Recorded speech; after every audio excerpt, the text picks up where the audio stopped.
मेरा नाम उमेर है। अमूमन जहन में एक बात यह आती है कि हम नमाज़ पढ़ते हैं, दुनियावी ख़यालात आते हैं, तो नमाज़ तो हम अदा कर लेते हैं, मगर बाद में ये महसूस होता है कि नमाज हमारी हुई या नहीं हुई। तो इसके लिए शरई हमें बताएं कि नमाज हो जाती है इसमें फ़िकी एतबार से। और अल्लाह पाक ने जो चीज़ मुकर्रर की है नमाज की कि फ़राइज़ और वाजिबात आपने जिस अंदाज़ में नमाज अदा करनी चाहिए थी ज़ाहिरी एतबार से, वो आपने जब अदा कर ली, फ़राइज़ पूरे कर लिए, किसी तरह के मुफ़्सिदात उसके अंदर नहीं पाए गए, तो जो फ़र्ज़ है वो तो आपके ऊपर से उतर गया, नमाज तो आपकी हो गई। लेकिन ज़ाहिर है कि नमाज का जो असली मकसद है वो अल्लाह पाक की बारगाह की हाज़िरी है। तो बंदा जब नमाज के लिए आए तो पूरी तैयारी और अहतमाम के साथ आए कि मैं अल्लाह जल्ल शानुहु की बारगाह में हाज़िर हो रहा हूँ, इबादत करने के लिए आ रहा हूँ। अब अपनी सारी की सारी तवज्जो अल्लाह पाक की बारगाह की तरफ रखे, तो ये इसके लिए नमाज का असल मकसद हासिल होगा। वरना बहरहाल जो फ़र्ज़ है वो आपका अदा हो चुका, फ़र्ज़ पूरा हो चुका, क़ज़ा उसकी आपके ऊपर नहीं है। लेकिन जब भी नमाज़ पढ़ें तो फिर इस एहतमाम के साथ पढ़ें कि आपका दिल भी जो है वो अल्लाह पाक की बारगाह की तरफ मुतवज्जे हो। इस पे तो वो जिसकी बार बार तवज्जो किसी और तरफ जाती है, वो रिवायत में क्या कहा है? बिल्कुल, यानी अल्लाह की ख़ास रहमत उसकी तरफ मुतवज्जे होती है।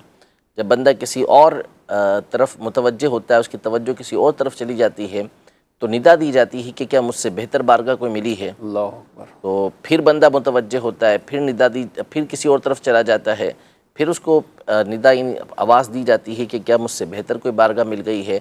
3 दफ़ा ऐसा होता है, फिर इसके बाद इसको सदा आवाज़ नहीं दी जाती। तो बहरहाल अपनी तवज्जो नमाज में ही रखने की भरपूर कोशिश करनी चाहिए। और जब ये प्रैक्टिस करते हैं तो मेरा ख्याल हो ही जाएगा ना। इस तरह के ऐसा नहीं है कि कोई तवज्जो किसी की हो ही नहीं सकती नमाज की तरफ। जब अपनी बार बार तवज्जो उसी तरफ रखेंगे, दुनियावी ख्यालात तो आ ही जाते हैं हर एक को किसी न किसी तरह, लेकिन जब तवज्जो उस तरफ रखेंगे तो इंशाल्लाह ये बेहतरी आएगी और नमाज में भी आपको लुत्फ़ मिलेगा। बहुत से लोग ऐसे हैं जिनको रकात भूल जाते हैं, जब रकात का मामला होता है तो इस वजह से भी बाद ऐसे भी होते हैं कि फिर वो नमाज से भी पीछे हट जाते हैं कि हमें नमाज पूरी याद नहीं रहती, रखते हैं याद नहीं रहते।